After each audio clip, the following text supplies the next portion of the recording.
No Saber Direito desta semana, o professor Henrique Savoniti traz as mudanças e inclusões implementadas na nova Lei de Licitações e Contratos, norma que consolida o que vem sendo entendido e modificado a partir da Lei 8666 de 1993. Neste curso, você vai conhecer as regras de transição, os novos princípios e a aplicabilidade. Não perca!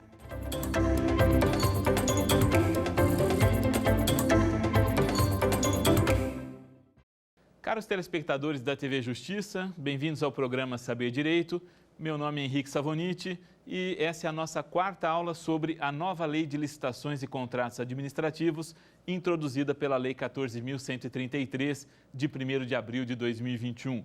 Na primeira aula, nós tratamos das principais novidades, então, introduzidas pela nova Lei de Licitações. Falamos, então, alguns aspectos relacionados à entrada em vigência da nova Lei de Licitações, dos novos princípios introduzidos pela nova Lei de Licitações. Na segunda aula, tratamos do planejamento das contratações públicas.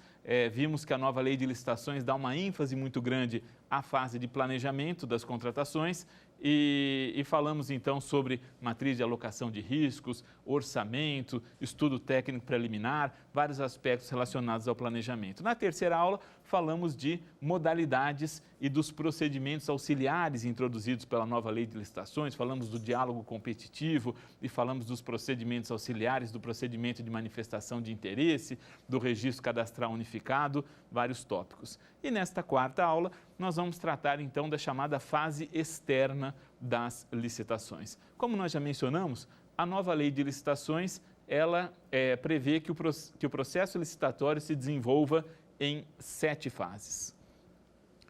Na segunda aula, nós tratamos da primeira fase do processo licitatório, que é a fase de planejamento. Depois, na terceira aula, falamos de modalidade dos procedimentos auxiliares e agora voltamos, então, falando do procedimento licitatório para tratarmos das outras 6 fases do processo licitatório, que compõem, então, aquilo que anteriormente nós chamávamos de fase externa da licitação, não é? Então, aquilo que a Lei do Pregão, por exemplo, a Lei 10.520 de 2002 chama de fase interna, é a fase de planejamento, foi objeto da nossa segunda aula. Agora, na quarta aula, vamos tratar daquilo, então, que antes nós chamávamos de fase externa e que contempla, então, 6 fases, já que a primeira foi a fase de planejamento. A segunda fase, então, que nós temos é a divulgação do edital. A terceira fase, a apresentação de propostas ou lances. A quarta fase, julgamento. Quinta fase, habilitação. A sexta fase, uma fase recursal única. E a sétima fase é a adjudicação, a fase de encerramento do procedimento licitatório. Vamos então iniciar falando da segunda fase, que é a fase de divulgação do edital. Se nós analisarmos então o artigo 53, parágrafo 3º da nova Lei de Licitações, o artigo 53, parágrafo 3º, estabelece que, encerrada a fase preparatória, sob os aspectos jurídico e técnico, o processo licitatório segue então para a autoridade, para a área de assessoria jurídica, para que deem um parecer e, a partir então do parecer favorável da assessoria jurídica, vai haver a divulgação do edital da licitação. Divulgação do edital da licitação, que de acordo com o artigo 54, então, da Lei 14.133, será realizada no Portal Nacional de Contratações Públicas, obrigatoriamente, né? O Portal Nacional de Contratações Públicas, nós já mencionamos um pouco em outras oportunidades, vamos falar mais na nossa próxima aula, na nossa quinta aula, vamos falar um pouquinho dele, mas é o aspecto aí mais importante, né, da nova Lei de Licitações, talvez o aspecto mais revolucionário da nova Lei de Licitações, e ele é destinado então à divulgação obrigatória e centralizada de todos os atos prescritos na nova Lei de Licitações. Portanto, a divulgação do edital, dos seus anexos, depois a divulgação do instrumento de contrato, far-se-á no Portal Nacional de Contratações Públicas, obrigatoriamente. Então, ele vem agora para nacionalizar, né, toda a publicidade e a transparência das contratações públicas. Então, deve ser divulgado obrigatoriamente no portal e facultativamente nos sítios eletrônicos de União, Estados, DF, municípios. Então, se Estados, municípios mantiverem ainda os seus sites próprios sobre contratações públicas, a divulgação é facultativa ali. Ela é obrigatória no portal nacional e é facultativa nos portais estaduais, distrital ou municipal. Lembrando também que a nova lei de licitações previa a obrigatoriedade de divulgação dos avisos de licitação também em diário oficial da União, Estados, DF, municípios, conforme o caso, e jornal de grande circulação. O parágrafo 1º do artigo 54 trazia essa disposição, mas essa determinação foi objeto de veto presidencial, portanto, não há mais obrigatoriedade, de acordo com a nova lei de licitações, de divulgação de aviso de licitação em diário oficial e em jornal de grande circulação. Apenas no Portal Nacional de Contratações Públicas ela é obrigatória, facultativamente nos sítios aí criados especificamente por estados, Distrito Federal e municípios. Divulgado, então, o edital do certame, a terceira fase é a fase de apresentação de propostas ou lances, quando for o caso. E a apresentação de propostas ou lances, então, se caracteriza pelos modos de disputa. É uma inovação, então, da nova lei de licitações e contratos administrativos, se nós compararmos, então, com a Lei 8666, é a inclusão desses modos de disputa, que não é uma novidade absoluta no direito brasileiro, na medida em que a lei do RDC já previa esses modos de disputa. Mas, para as licitações, então, de maneira geral, os modos de disputa foram introduzidos expressamente agora no artigo 56 da Lei 14.133. E de acordo com esse artigo 56 da Lei 14.133, os modos de disputa, eles podem ser aberto, fechado ou combinando-se as duas possibilidades, aberto/fechado e fechado/aberto. O que significa, então, essas várias possibilidades aí de modo de disputa, né? Vamos, então, dar uma analisada nessas 4 possibilidades. O modo de disputa fechado é aquele modo de disputa que se assemelha à sistemática adotado na norma em processo de revogação, ou seja, o modo de disputa fechado é aquele modo de disputa que se assemelha à sistemática utilizada na concorrência, tomada de preços, convite, de acordo com a lei de 1993, segundo o qual, então, os licitantes apresentam as suas propostas em um envelope fechado. No momento previsto para abertura, esse envelope é aberto e aquele que apresentar a melhor proposta se sagra vencedor da licitação. Não há oportunidade de reformulação de propostas, de apresentação de novas propostas. Essa é a sistemática da concorrência, tomada de preços, convite, de acordo com a Lei 8666 de 93. Claro que agora, como as licitações públicas vão ser realizadas em regra no formato eletrônico, os licitantes não vão mais apresentar um envelope, né, para ser aberto pela administração, mas os licitantes vão então registrar essas propostas no sistema, né, agora do Portal Nacional de Contratações Públicas, principalmente na esfera federal e para os estados, DF, municípios que forem utilizá-lo, mas enfim, independente do sistema que estará sendo utilizado para a realização das licitações, as propostas são registradas então lá no portal e no momento elas são, no momento previsto pelo edital, elas serão divulgadas. Esse é o modo de disputa fechado. Há também a possibilidade do modo de disputa aberto. O modo de disputa aberto é aquele que surgiu principalmente com o pregão presencial, com o pregão eletrônico, perdão. Se nós pegamos então o pregão eletrônico antes da regulamentação que ele sofreu em 2019, principalmente o pregão eletrônico sob a égide do decreto 5450, 5504 de 2005, o pregão eletrônico, em data e horário previsto no instrumento convocatório, os licitantes acessavam o sistema e apresentavam lá as suas propostas, o sistema marcava, apontava qual era a melhor proposta que tinha sido dada até então, sem divulgar quem era o licitante que havia oferecido essa melhor proposta, e quem tivesse interesse, então, poderia apresentar suas propostas. Esse é um modo de disputa aberto.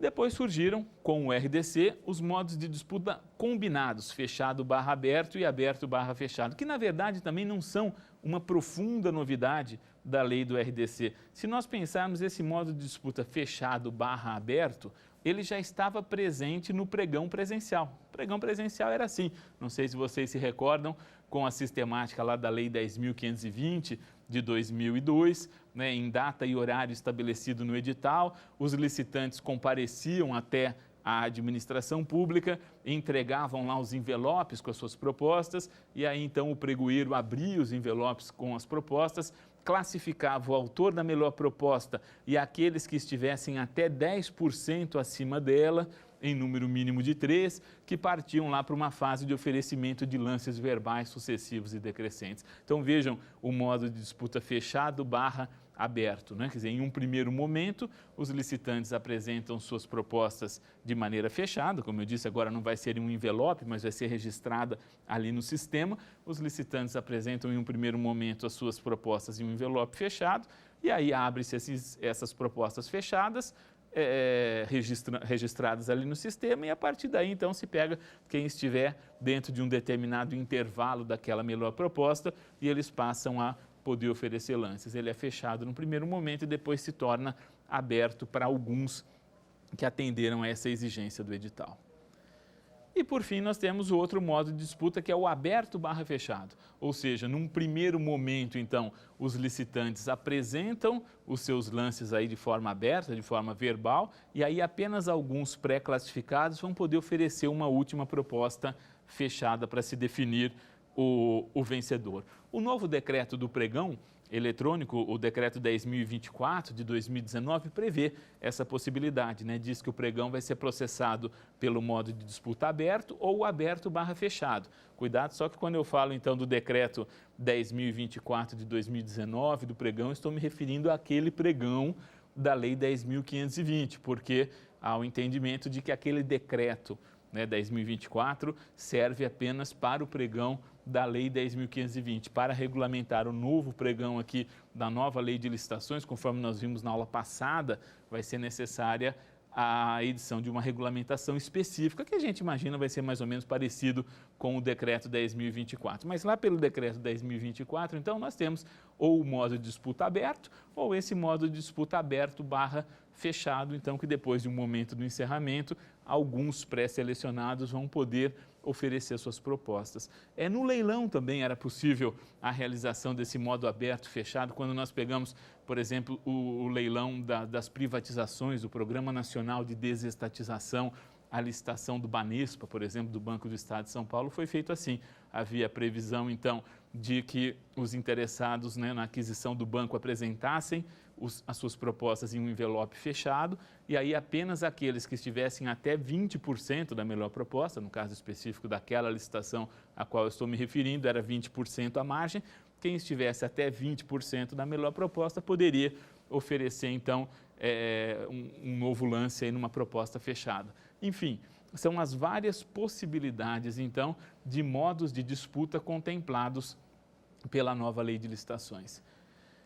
Vejam, então, que com isso, a nova Lei de Licitações confere uma discricionariedade muito grande, né, para o agente de contratação ou para a comissão de contratação, dependendo do caso, que vai conduzir o certame licitatório, na medida em que, independentemente do critério de julgamento, que nós vamos ver na próxima fase, menor preço, maior desconto, técnica e preço, independente do critério de julgamento, que antigamente chamavam de tipos de licitação, né, na Lei 8.666, independentemente então do tipo de licitação, será possível a utilização aí de um desses modos de disputa que a autoridade competente vai justificar e vai dizer qual é melhor para a condução daquele determinado certame.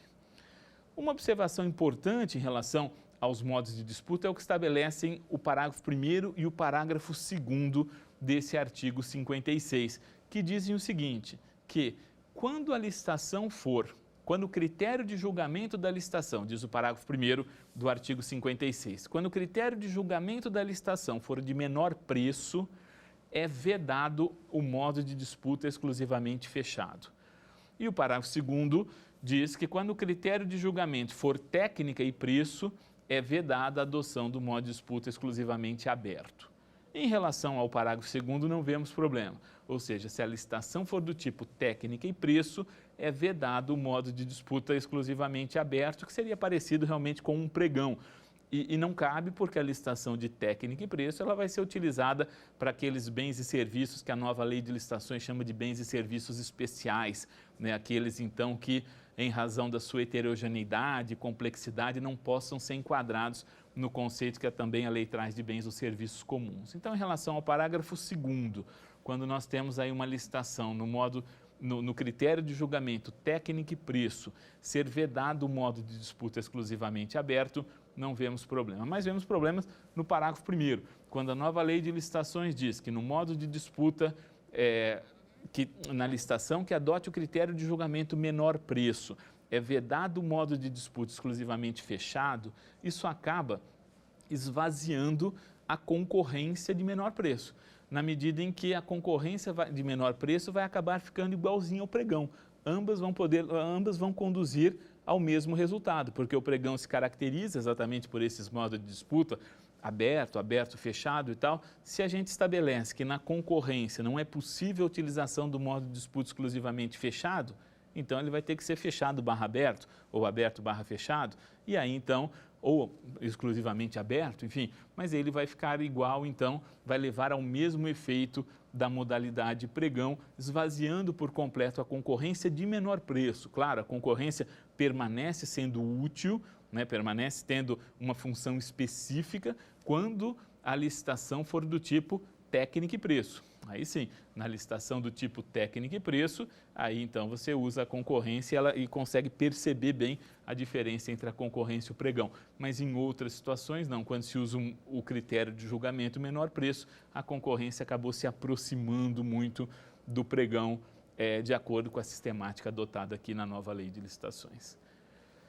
Então esses são os modos de disputa, né? Após a fase preliminar, que nós estudamos lá na segunda aula, vem a publicação dos editais, que se faz como regra no Portal Nacional de Contratações Públicas, que se faz obrigatoriamente no Portal Nacional de Contratações Públicas e facultativamente nos sítios específicos. A terceira fase é a fase de apresentação de propostas ou lances, que se dá de acordo com esses modos de disputa aberto, fechado ou combinando os modos de disputa. E depois a quarta fase é a fase de julgamento. Vejam, então, que uma das características da nova lei de licitações é promover aí a inversão definitiva das fases, né? Conforme havia sido estabelecido inicialmente no pregão. Lembram que, segundo a sistemática adotada pela Lei 8666 de 1993, primeiro era realizada a habilitação e depois era realizado o julgamento das propostas. O pregão inverteu essas fases, né? A Lei 10.520 inverteu na medida em que passou a prever, então, primeiro o julgamento e a classificação das propostas e depois a abertura dos envelopes de habilitação apenas daquele mais bem classificado ou dos melhores classificados ali, dependendo do critério que se adotasse.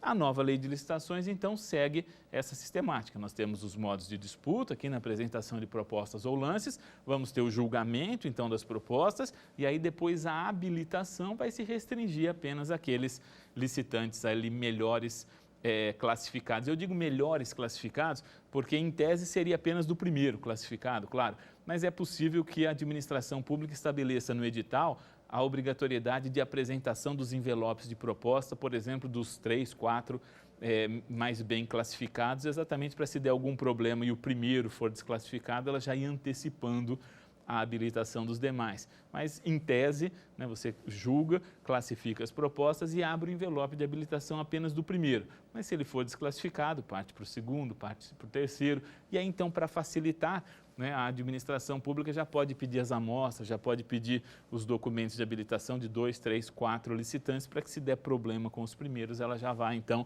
adiantando esse procedimento. Muito bem, critérios de julgamento, então, estão estabelecidos no artigo 33 da nova Lei de Licitações e Contratos Administrativos. E são parecidos, os critérios de julgamento são parecidos com aqueles que nós tínhamos na norma em processo de revogação, com algumas novidadezinhas. Vejam que o artigo 33 estabelece como critério de julgamento, primeiro, menor preço, que é o critério de julgamento que nós já conhecemos, que é o critério de julgamento que pode ser utilizado exclusivamente pelo pregão, né? O pregão só pode adotar o critério de julgamento menor preço. As outras modalidades, no caso a outra modalidade comum é a concorrência, também pode adotar o menor preço, mas como eu disse, vai acabar ficando muito parecido com o pregão. Depois nós temos o segundo critério de julgamento, que é o de maior desconto. Na verdade, menor preço, que é o primeiro, inciso 1 do artigo 33, e maior desconto, que é o inciso 2 do artigo 33, na prática acabam levando ao mesmo resultado, né? Se usa, na verdade, o maior desconto naquela situação, então, na qual a administração resolve divulgar o orçamento da contratação.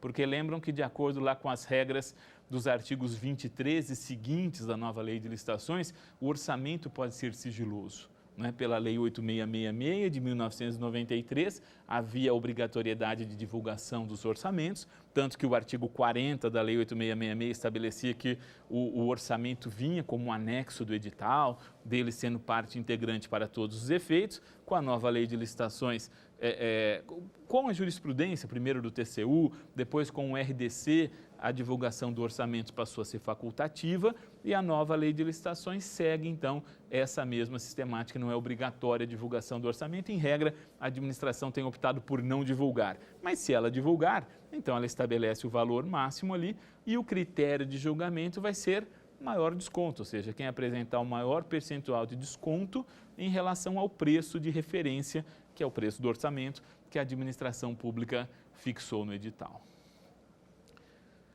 Depois nós temos, como outro critério de julgamento, depois do maior desconto, melhor técnica ou conteúdo artístico. Melhor técnica ou conteúdo artístico, então, é aquele critério de julgamento que vai ser utilizado no concurso. Nós vimos que o concurso é aquela modalidade de licitação que é utilizada para escolha de trabalho técnico, artístico, científico, né? E aí, então, como regra, se usa esse critério de melhor técnica, quando for para trabalho técnico, ou de melhor conteúdo artístico, quando for o concurso para escolha de trabalho artístico, por exemplo, concursos aí na área cultural, na área de esportes e assim por diante. Outro critério de julgamento é o critério de técnica e preço. Técnica e preço é o critério de julgamento utilizado para aquelas atividades de natureza predominantemente intelectual. E vejam então que a nova Lei de Licitações traz um rol, né, de atividades que ela considera atividades de natureza predominantemente intelectual. A nova Lei de Licitações então também traz no artigo 6º, que dispõe sobre as definições, a diferença entre bens e serviços comuns e bens e serviços especiais. E aí, para esses bens e serviços especiais, o critério de julgamento deve ser o de técnica e preço, salvo se esses bens ou serviços especiais forem ainda serem desenvolvidos por um profissional ou empresa de notória especialização, que aí nos termos lá prescritos pelo artigo 74 da nova Lei de Licitações, que trata da inexigibilidade de licitação, aí a contratação vai ser direta, né, sem licitação, por meio de inexigibilidade. Mas então, para esses serviços aí, caracterizados como serviços especiais, esses serviços de natureza predominantemente intelectual, o critério de julgamento mais adequado é técnica e preço. Vejam que a nova Lei de Licitações fala que para esses serviços especiais será adotado preferencialmente o critério de técnica e preço. Não vejo como não ser técnica e preço. Acho que não faz sentido nenhum a administração pública, para essa espécie de contratação, usar o critério de julgamento de menor preço, ainda mais lembrando, né, que para o critério de julgamento menor preço a gente não pode usar o modo de disputa exclusivamente fechado, né, e acaba então desaguando para algo muito semelhante com o pregão, o que é incompatível, né, com esse tipo de contratação. Lembrem-se que o artigo 6º da nova Lei de Licitações caracteriza como bens e serviços especiais aqueles, então, que em razão da sua alta complexidade e heterogeneidade não possam se enquadrar no conceito de bens e serviços comuns. E bens e serviços comuns, então, que é o que, né, ancora o conceito de bens e serviços especiais, segue aquela conceituação clássica que já vem desde a Lei 10.520, os bens e serviços comuns são aqueles bens ou serviços cujo padrão de desempenho e qualidade possam ser objetivamente definidos no edital por meio de especificações usuais do mercado, aquele conceito então que foi cunhado com o pregão. Depois disso, depois então de técnica e preço, nós temos o critério de julgamento de maior lance, que é o critério de julgamento que vai ser utilizado, então, na hipótese de leilão, né, quando a administração pública, então, estiver alienando bens. Né, e vejam que a nova Lei de Licitações, então, passou a prever, né, como nós falamos, quando tratamos da modalidade leilão na aula passada, a nova Lei de Licitações passou a prever o leilão para alienação de bens imóveis de maneira geral, porque, de acordo com a regra da Lei 8666, os bens imóveis eram utilizados como regra lá nos termos do artigo 17 por meio de concorrência e só os imóveis advindos de dação em pagamento ou de processo judicial é que eram alienados por leilão. a nova lei de licitações acaba com isso. Bens imóveis, de maneira geral, serão alienados por leilão, claro, a menos que não seja uma das hipóteses de licitação dispensada, mas em caso de licitação para bens imóveis, de maneira geral, a gente usa o leilão. Também usa leilão para bens móveis inservíveis e também usa leilão para bens móveis sem utilização previsível para quem os vende. E aí, nessa hipótese de leilão, critério de julgamento é maior lance, como estabelece a nova lei de licitações. E, por fim, o último dos critérios de julgamento, aqui do artigo 33, é o maior retorno econômico. O maior retorno econômico que foi introduzido com a lei do RDC e reproduzido aqui na nova lei de licitações, que é aquele critério de julgamento que vai ser utilizado para a celebração dos chamados contratos de eficiência. E o que é o contrato de eficiência? A nova lei de licitações, lá no artigo 6º, inciso 53, define o contrato de eficiência. O contrato de eficiência é aquela contratação que a administração pública vai celebrar visando a diminuição das suas despesas de custeio, das suas despesas correntes, principalmente na área de custeio. Então, imagine que a administração pública resolva fazer aí a reestruturação elétrica dos prédios da esplanada dos ministérios, fazer então toda a reestruturação energética visando a economia de energia elétrica, e aí então ela vai celebrar um contrato de eficiência. O critério de julgamento para essa licitação vai ser maior retorno econômico, ou seja, aquela então empresa que apresentar uma proposta que proporcionar um maior percentual de economia para a administração pública será, a princípio, a vencedora da licitação. Eu digo a princípio porque a nova lei de licitações estabelece lá um parâmetro para a realização desse cálculo que leva em consideração, então, a economia que a administração pretende atingir, descontado do valor do investimento que foi necessário para fazer aquele investimento que vai proporcionar aquela economia. É uma contratação, então, de resultado, na qual a contratada se obriga a gerar aquela economia para a administração pública e caso não se alcance, então, aquela economia, aí, então, a administração pública vai descontar da remuneração da contratada o valor referente ali à diferença da economia que deveria ter sido proporcionada e não foi. Então, esses são os critérios de julgamento estabelecidos lá no artigo 33 da Lei 14.133, de 1º de abril de 2021. Vejam, então, algumas novidades, A previsão expressa do critério de maior desconto, e, não obstante, de acordo com a Lei 8.666, já se utilizasse esse critério. Também a inclusão expressa do critério de maior lance, no caso de leilão, no caso de maior retorno econômico também para os contratos de eficiência, essas as novidades relacionadas ao julgamento. Julgadas e classificadas as propostas, a administração pública então vai partir para a habilitação dos licitantes mais bem classificados. Vejam que a habilitação, como eu disse a vocês, então, ela foi postergada para o momento após a apresentação das propostas e lances e do julgamento das propostas, seguindo então uma sistemática que está prevista na Lei 10.520, a mesma sistemática que foi incluída na Lei do RDC, a mesma sistemática que também está prevista na Lei 11.079 de 2004, que é a Lei das Parcerias Público-Privadas, exatamente então para se evitar a necessidade de verificar a documentação de todas as empresas, e aí, de acordo com a Lei 8.666, após a fase de habilitação e antes do julgamento, há uma possibilidade de recursos, e aí então se julga recurso, quer dizer, toda uma discussão se uma determinada empresa atende ou não às exigências de habilitação, e depois, quando se abriu o envelope de proposta daquela empresa, se constatava que a proposta dela era uma porcaria, Então, perdia-se um tempo tremendo discutindo se a empresa atendia ou não atendia os requisitos formais para contratar com o poder público e depois, na fase de julgamento, ela acabava não sendo a contratada.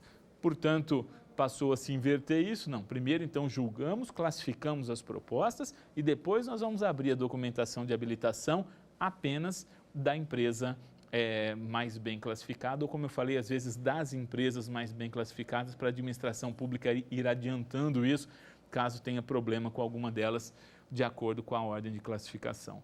Os documentos de habilitação, então, estão contemplados no artigo 62 da nova lei de licitações, que passa então a falar em habilitação jurídica, habilitação técnica, habilitação fiscal, social e trabalhista e habilitação econômico-financeira. Veja que é uma pequena mudança de nomenclatura, né, em relação à norma em processo de revogação, principalmente quando ela fala em regularidade fiscal, social e trabalhista. A Lei 8.666, lá no artigo 27, falava apenas em regularidade fiscal e trabalhista, né? Agora ela fala regularidade fiscal, social e trabalhista. Mas essa terminologia, regularidade fiscal, social e trabalhista, não apresenta grandes novidades, é apenas para fazer referência expressa àquelas exigências de certidão negativa de FGTS, de regularidade perante o INSS para poder contratar com o poder público, exigências que no fundo já estavam contempladas também na norma de 1993. A grande diferença, né, sob a perspectiva da habilitação da nova lei de licitações em referência ao regime jurídico anterior, é que a nova lei de licitações passou a detalhar bem mais a questão da qualificação técnica. Se nós compararmos, então, a literalidade da Lei 8.666 e a literalidade da Lei 14.133, nós vamos ver que a qualificação técnica na nova Lei de Licitações ela está bem mais pormenorizada do que o que estava prescrito na Lei 8.666. Na realidade, isso não significa uma inovação absoluta, na medida em que todas essas exigências que acabaram sendo positivadas aqui na Lei 14.133, no fundo já vinham sendo estabelecidas por meio de acórdãos do Tribunal de Contas da União, jurisprudência do próprio Superior Tribunal de Justiça. Então, ainda que o rol de exigências de qualificação técnica que esteja bem maior se compararmos a literalidade de uma lei com a da outra, no fundo, essas exigências já vinham sendo estabelecidas antes por meio da jurisprudência. O fato é que, sob a perspectiva da qualificação técnica, um aspecto realmente importante na nova lei de licitações é que ela passa a prever, então, expressamente, tanto a qualificação técnico-profissional quanto a qualificação técnico-operacional. A Lei 8.666 de 93 também trazia exigências relativas à qualificação técnico-operacional. Mas essas exigências de qualificação técnico-operacional acabaram sendo vetadas pelo presidente da República, à época pelo presidente Itamar Franco, e aí o aspecto da qualificação técnica ficou ali um pouco capenga na Lei 8.666 e por isso a jurisprudência veio reconstruindo isso e passou em algumas situações a admitir a documentação relativa à qualificação técnico-operacional. O fato então é que com a nova lei de licitações isso fica expresso, ou seja, a qualificação, não é, que é a comprovação da idoneidade dos interessados em contratar com o poder público, passa a contemplar expressamente agora os dois aspectos. Qualificação técnico-profissional, que se caracteriza então pela demonstração de que a empresa possui a disponibilidade dos profissionais que serão utilizados na execução da obra ou serviço, profissionais registrados nos conselhos profissionais competentes, quando for o caso, e qualificação técnico-operacional, que consiste na demonstração da capacidade empresarial, que consiste na demonstração da capacidade da empresa para executar o objeto, então, do contrato, que ela tem disponibilidade de máquinas, de equipamentos, que ela tem experiência anterior para executar o contrato, né? Como regra, é vedada a demonstração de experiência anterior na execução dos contratos administrativos, mas a nova lei de licitações passa a autorizar nos contratos de prestação de serviços contínuos, com dedicação exclusiva ou preponderância de mão de obra, que o edital traga a exigência da empresa comprovar até 3 anos de experiência na área em períodos contínuos ou não. Então, essa capacidade, né, essa experiência, esse tempo de experiência anterior, que como regra não é exigido, agora não é permitido, agora passa a ser autorizado para fins de qualificação técnico-operacional nos contratos de prestação de serviços contínuos com dedicação exclusiva de mão de obra. O edital pode prever até 3 anos de experiência anterior. Uma outra novidade em relação à qualificação dos interessados é aquela questão dos atestados de capacidade técnica, que a Lei 8.666 já estabelecia, né, que a apresentação dos atestados de capacidade técnica restringir-se-á as parcelas de maior relevância do objeto da contratação, mas não dizia o que se considerava parcelas de maior relevância do objeto do futuro contrato. E a nova lei de licitações passa a estabelecer expressamente isso e caracteriza então como parcelas de maior relevância aquelas que sejam iguais ou superiores a 4% do valor estimado da contratação. É uma inovação na nova lei de licitações. Outro aspecto interessante em relação à habilitação é a disciplina específica em relação às visitas técnicas ou vistorias técnicas, que essas visitas técnicas ou vistorias técnicas não podem ser obrigatórias, que a administração pública deve evitar ao máximo se prever uma visita técnica e sempre que possível, então, substituir essa visita técnica por desenhos, esquemas, croquis, fotografias e tal, exatamente para evitar um custo aí desnecessário para os licitantes, mas que se ainda assim a administração achar imprescindível prever uma visita técnica, que os licitantes não podem ser alijados do processo licitatório se não participarem da visita técnica, ou seja, não é obrigatório, basta que ele declare que conhece, que esse licitante declare que conhece o local, as características do local no qual vai ser realizada a obra ou serviço, e também a visita técnica não pode ser marcada em um único dia e horário, ou seja, concentrando todos os licitantes no mesmo momento ou obrigando que se desloquem em um mesmo momento, não. A visita técnica tem que estar aberta por um determinado período, em várias possibilidades de horários. Enfim, são alguns aspectos importantes relacionados à habilitação. Como eu disse, tem uma lista muito grande ali de documentos de habilitação, consolidando a jurisprudência do Superior Tribunal de Justiça, as decisões do Tribunal de Contas da União sobre a matéria. Habilitado, então, o vencedor, nós temos a possibilidade de uma fase recursal. A sexta fase do procedimento licitatório é a fase recursal. E aí a nova lei de licitações, seguindo a sistemática, então, que já vinha sendo adotada pelo pregão, lá no artigo 165, passou a prever uma fase recursal única. Então, diferente da Lei 8666, que entre cada uma das fases previa uma possibilidade de recursos, isso atrasava bastante o processo licitatório, a nova Lei de Licitações passou a prever uma fase recursal única, que lá nos termos, então, do artigo 165 da nova Lei de Licitações, o interessado vai ter o prazo de 3 dias úteis para apresentar os seus recursos e quem quiser oferecer contrarrazões também vai oferecer as contrarrazões no prazo de 3 dias úteis. O prazo para apresentação dos recursos é esse de 3 dias úteis, mas quem tiver interesse em apresentar recurso deve manifestar imediatamente ao curso, então, da sessão de julgamento ou no decorrer da sessão de habilitação também, a intenção de manifestar esse recurso.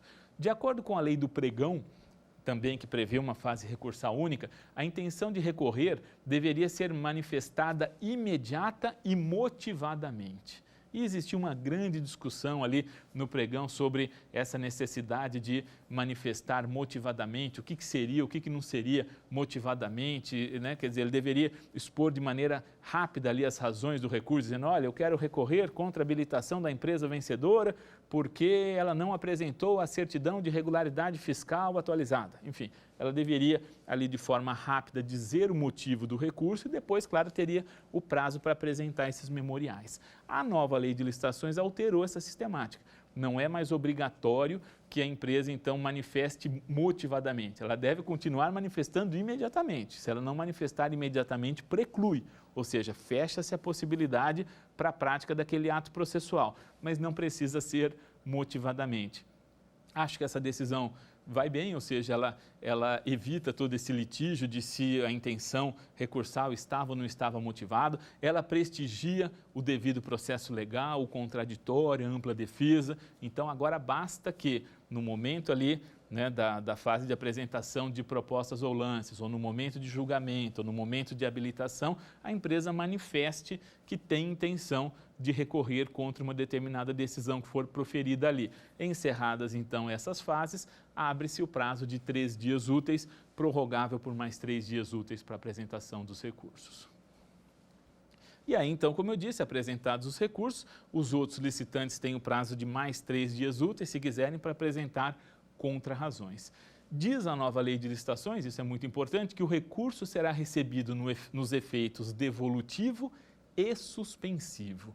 E o que significa, então, recurso recebido no efeito suspensivo? Porque todo recurso tem, né, da natureza do recurso, todo recurso apresentado tempestivamente, ele tem um efeito devolutivo, o que significa dizer que ele devolve a matéria para ser apreciada novamente pela autoridade administrativa. Mas alguns recursos têm só o efeito devolutivo, outros têm o que nós chamamos de duplo efeito, devolutivo e suspensivo.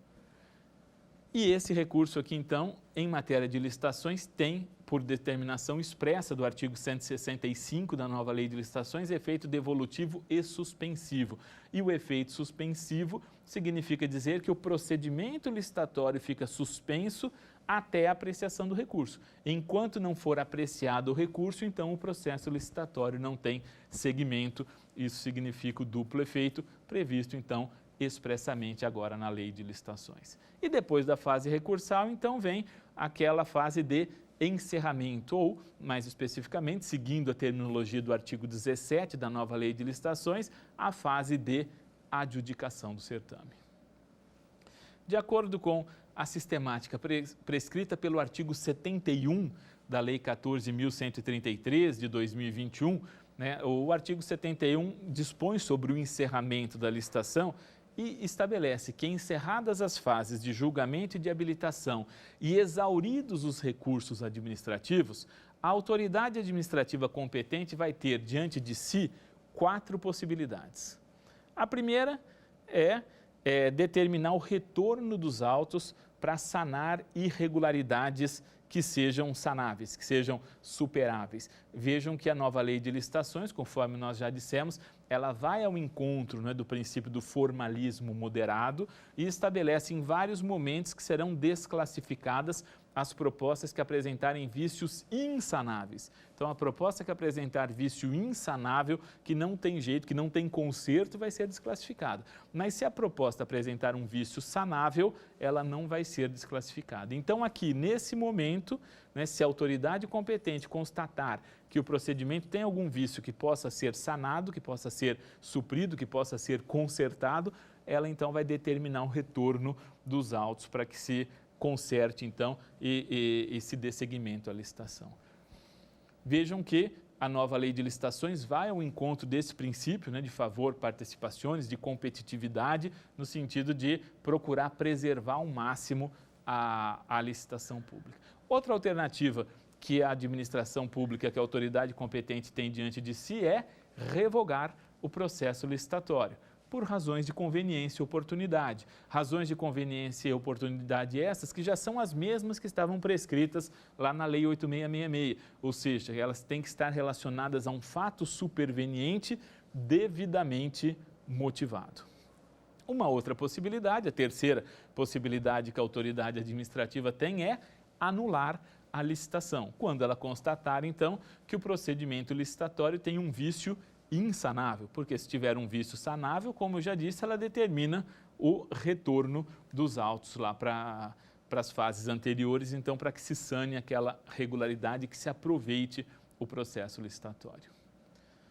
E por fim, a quarta possibilidade, então, que a autoridade competente terá é homologar e adjudicar o objeto ao vencedor da licitação, né? Perdão, ao contrário, né? Ela adjudica primeiro e homologa o certame licitatório. Tanto que pela nomenclatura, então, né, a 7ª fase da licitação é a fase de homologação. Então, a adjudicação ela foi englobada aqui na fase de homologação. A adjudicação, que é a entrega formal do objeto ao vencedor da licitação, ou seja, aquele ato por meio do qual se declara formalmente que alguém venceu a licitação, e depois a homologação. Homologação, que é aquele ato administrativo de controle, né? Quando a autoridade competente, então, está homologando o certame, na realidade ela está homologando todo o trabalho que foi feito nas fases anteriores, né? Tudo aquilo que foi executado anteriormente, está dizendo que está tudo certo, né? Que não teve nenhum vício, não teve nenhuma irregularidade, e é exatamente por isso que quando tem alguma irregularidade sanável, ela determina o retorno do processo. Quando tem alguma irregularidade insanável, ela anula, invalida o processo.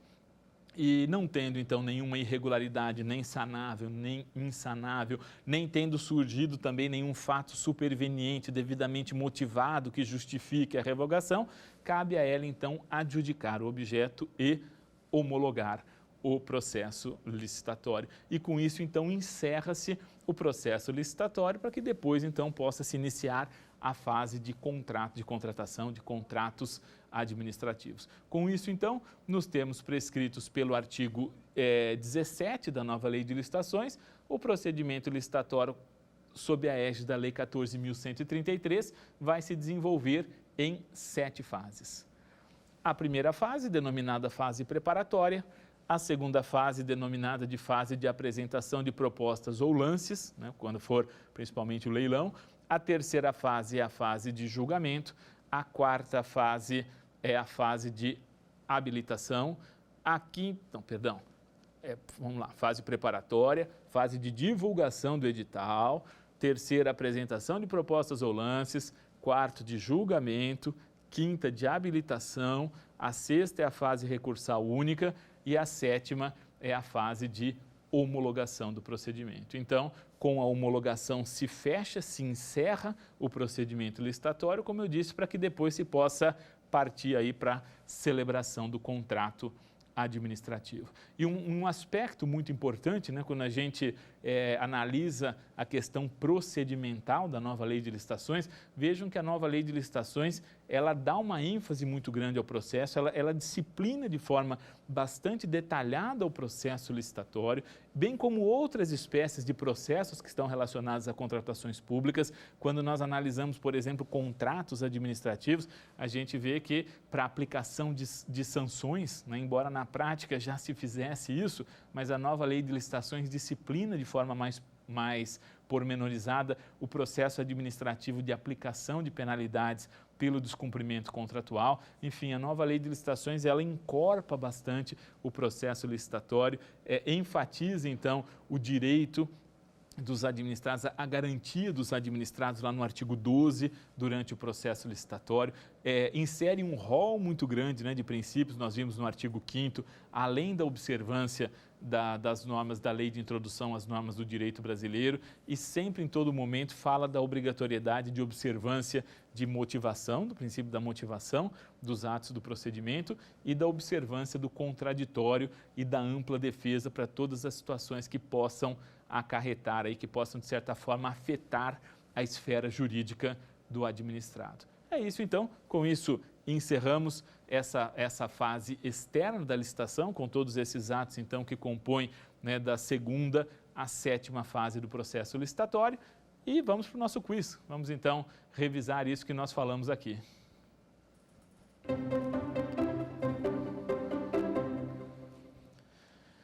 Na primeira questão do nosso quiz, nós colocamos um dos modos de disputa contemplados na nova Lei de Licitações e Contratos Administrativos é. E aí colocamos 4 alternativas. Primeira, a técnica e preço. A segunda alternativa diz o fechado. A terceira, o maior retorno econômico. E a quarta, o melhor conteúdo artístico. Então vejam que na questão nós estamos falando de modos de disputa. Qual que é um dos modos de disputa contemplados, então, na nova Lei de Licitações e Contratos Administrativos? E aí, já sabem a resposta?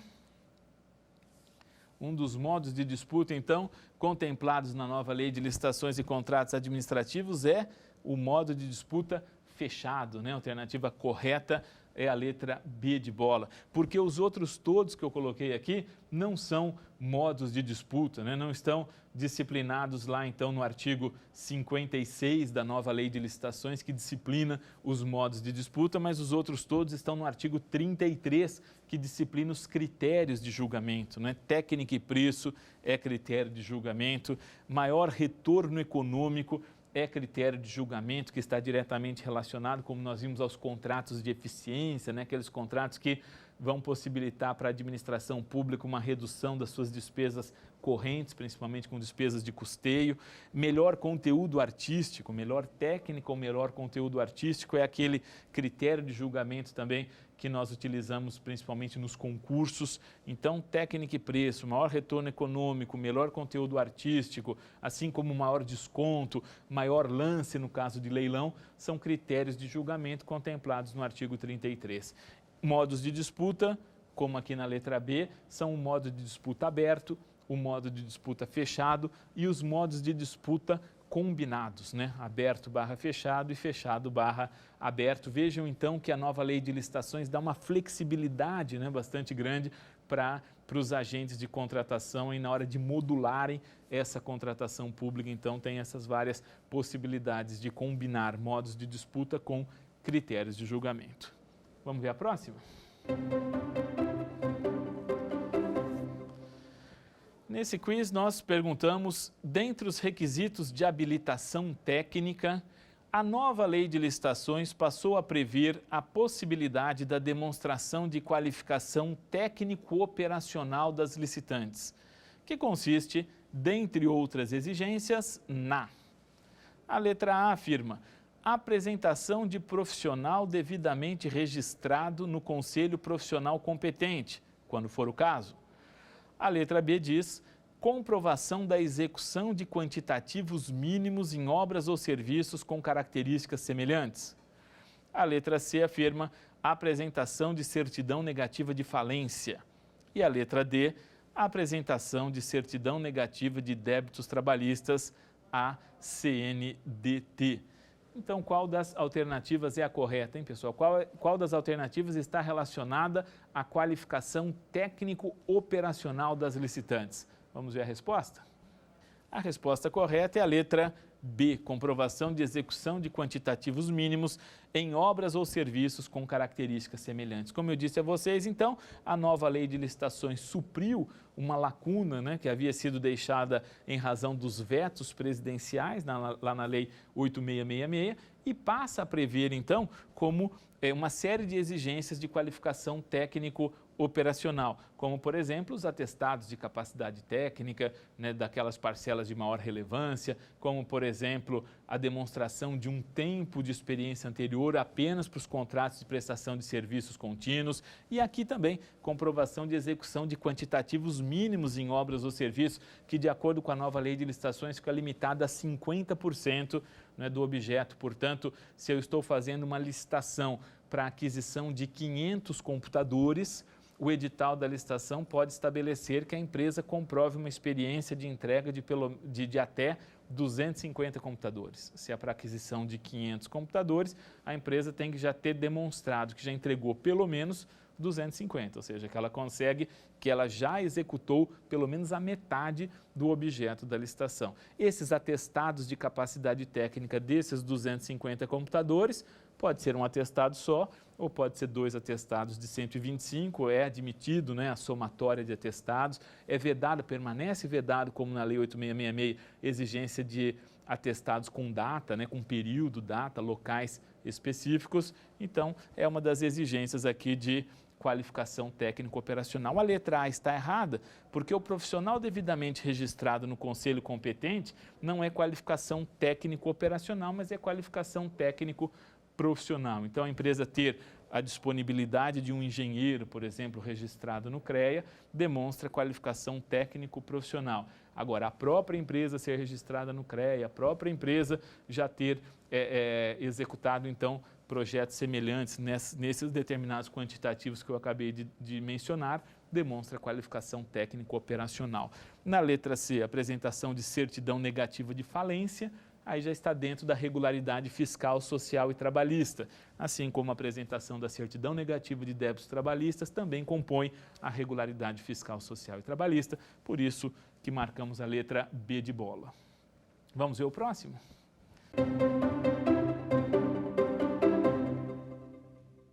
No terceiro quiz, então, nós perguntamos: encerradas as fases de julgamento e habilitação e exauridos os recursos administrativos, o processo licitatório deverá ser encaminhado à autoridade superior, que poderá.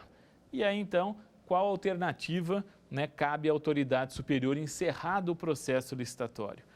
A. Determinar o retorno dos autos para saneamento de irregularidades. A letra B diz: revogar a licitação por motivo de conveniência e oportunidade, ou proceder à anulação da licitação, de ofício ou mediante provocação de terceiros, sempre que presente ilegalidade insanável. A letra C diz: adjudicar o objeto e homologar a licitação. E a letra D diz: todas as alternativas anteriores estão corretas. E aí, qual é a resposta correta? Então, naquele dispositivo que trata do encerramento da licitação, que cabe à autoridade competente fazer nesse momento. Já sabem a resposta? Vamos ver? A resposta correta é a letra D, Todas as alternativas estão corretas. A autoridade competente, então, nessa situação, terá diante de si 4 possibilidades. Eu coloquei 2 juntas aqui na letra B de bola, que é revogar ou anular, quando a proposta contiver um vício insanável. Outra possibilidade realmente é determinar o retorno dos autos para o saneamento de irregularidades sanáveis. E outra possibilidade é adjudicar o objeto e homologar a licitação. Homologação, nós vimos, é a fase que encerra o processo licitatório. Todas essas 4 possibilidades, 1, 2 aqui e mais uma aqui, estão à disposição da autoridade competente. Portanto, a alternativa correta é a letra D de dado. Todas as alternativas estão corretas. Com isso, encerramos a nossa 4ª aula sobre a nova Lei de Licitações e Contratos Administrativos, a Lei 14.133, de 1º de abril de 2021. Na próxima aula, nós vamos falar de contratos administrativos. Até lá! Quer dar alguma sugestão de tema para os cursos do Saber Direito? Então anote aí, mande um e-mail para a gente, saberdireito@stf.jus.br, ou entre em contato pelo WhatsApp. O número é esse que aparece na sua tela. Você também pode estudar pela internet. Acesse o nosso site tvjustiça.jus.br ou pode rever as aulas no canal do YouTube TV Justiça Oficial.